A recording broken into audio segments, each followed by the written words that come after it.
Thank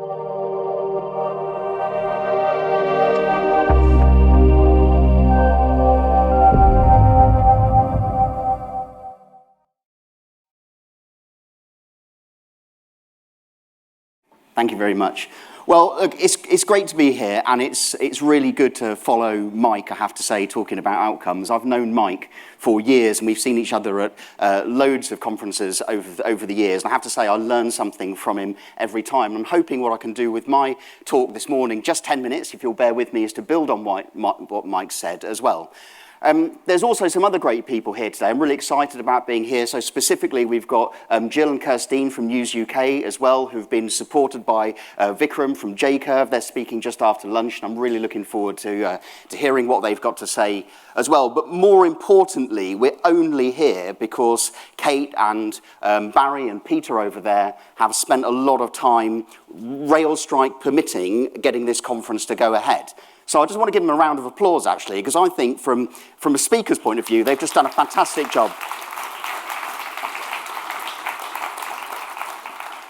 And the thing that really struck me about what they did, which was kind of in some ways a bit of an inspiration for the talk, is they kept in touch with us, the speakers, and with people like the sponsors all the way through. Now, what they could have done is they could have used sort of spreadsheets, or they could have had a process, or they could have had tools, and no doubt they did in the background. But what was really special about this event was the way that they just kept in touch with the people all the time. It was human communication.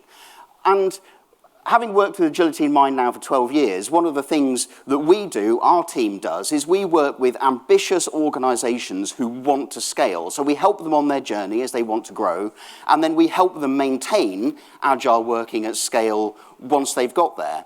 And the thing is, that is all about people as well. And I decided, when I was thinking about this, I'd look at it from a couple of different angles. So I'm going to look at agility at scale through 3 specific different lenses. I'm going to look at it through, number 1, D, E, and I, so diversity, equity, and inclusion. Let's look at it through that. Then look at it through sustainability. And then finally, I'm going to think about driving change, and then I'll wrap up. So we did some research, and with our research, we found this. So 99% of FTSE 100 companies have an inclusive mission statement, which is great, right? They have one. But only 41% of them have no substantial DEI initiatives. Now, why, you might say, does that matter to an organization that's trying to work using agile at scale? Well, the thing is that these organizations aren't being honest with the people that work for them. They're not being honest with the people on their teams. They say they're doing something, and they're not actually following through and doing it. And the thing about people on teams, intelligent people that work in kind of IT, generally speaking, is that they know this. And what they do is they lose faith in those organizations, and they leave. So you get a brain drain. You lose the domain knowledge. You have all of those sort of skills and abilities about the intricate products that you're building and taking out there to your customers. That all walks out of the door. And I think worse than that, the hardest thing is you kill your culture. Because if you've got such turnover of people all the time through your business, you lose the culture which is so hard to build in the first place. So you end up in a position where, by not focusing on people, and by not thinking about how those people can interact with each other and looking after them well, that you end up losing the thing that helps you maintain agility at scale, which is the relationships between people. I mean, Mike's already talked about it this morning, hasn't he? He said, think about how people interact with each other. Think about finding the people that you don't know in an organization. That's absolutely critical. So we were kind of shocked by this because we think this is really poor, and we think this shows really poor leadership. And one of the things you're going to need as an organization grows is to maintain really solid leadership. So then we thought, well, I don't know, we're going to look at sustainability. So you might characterize sustainability as putting more in than you get out. And I think it's particularly poignant today as COP27 kicks off, right? Which was, you know, I didn't plan for that, by the way. It just sort of happened. And we found this. So we found 40% of companies who have or are considering a net zero target had not set a specific date to achieve their commitments at all. Now again, I think that's really, really poor. one of the things that we see when we work with organizations that are trying to scale or maintain that scale is they say, well, look, the thing that we need is alignment.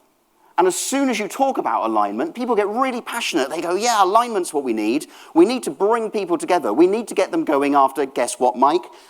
A clear outcome. Because if you can align people behind a clear outcome, then actually you've got a really good chance of doing the things that you set out to achieve. But this is scary because people aren't following through on their commitments and they're not thinking about, when they say something, how to push ahead with it. And I think that's a failure of leadership. Good leaders are very, very clear about what it is they want to do. And I have sort of a particular sort of instance that came to mind when I was thinking about this. And whilst I'm not into geopolitics too much, I have to say, when the war in Ukraine kicked off and someone offered Zelensky a flight to get out of the country, he said, I don't want a plane, I want guns and ammo. And you know what? That sticks with me because he was just really clear about what it was that he was trying to achieve. And that clarity has allowed people to fall behind and support that. So if you're a leader in the room, I encourage you, get the alignment by sticking with what you're going to say. If you're going to say something, follow it up with action. And those people that don't consider themselves a leader who are in this room, I think you've got an obligation to hold your leaders to account. And if they're not doing this, if they are saying something and not following through with it, one of the best things that you can do is to go up to them and is to challenge them on it and ask them why not. So why don't we change? So something else, we thought about, well, 25% of business leaders believe it's employees and managers not being completely on board as to why we won't change. And again, I think this is just kind of pathetic, really, that people go, oh, you know, I can't make it work. Oh, dear, that's bad. Well, actually, no. Again, we all have a responsibility to get involved to make change happen. A few years ago, I went on a one-day first aid course. And the most interesting thing about the first aid course was the bit right at the end, when they said probably more people get hurt in a first aid situation with bystander syndrome. And bystander syndrome is when we all think someone else is going to do the job. You see someone lying on the floor, they're having a bad time, and you walk past, someone else is going to do it, you just walk on by. Well, change is only going to happen if you can align behind that outcome and you can drive it yourself. Everybody has to be part of change. And if you want agile to work, and remember, agility is your ability to respond to change. If you want that to work, then you need to be able to take accountability and responsibility for it yourselves. And together, you will come together and you will make that change happen. So really, what I'm saying here is that this is all really about people. If you want to sustain agile at an enterprise level, it is all about people. We know how the tools, the processes, and the policies, we know how they work. What we're less sure about is how people work. And this is explained to me a while back in a book, and I followed up seeing someone talking at a conference like this. And they had this great example of the difference between complicated and complex. I love it. I hope you do too. Which is this. We understand how an aeroplane works. We understand all of the complex machinery. We understand the maintenance schedules. We understand everything about it. An aeroplane is complicated. The people inside the aeroplane are complex. It's almost impossible to understand their emotions, what drives them, their experiences, how they're going to interact with each other, especially in a changing or emergent situation. So it's good that in our scaled environments we understand process, tools, and policies, but they can give us the illusion that everything is going well when it's not.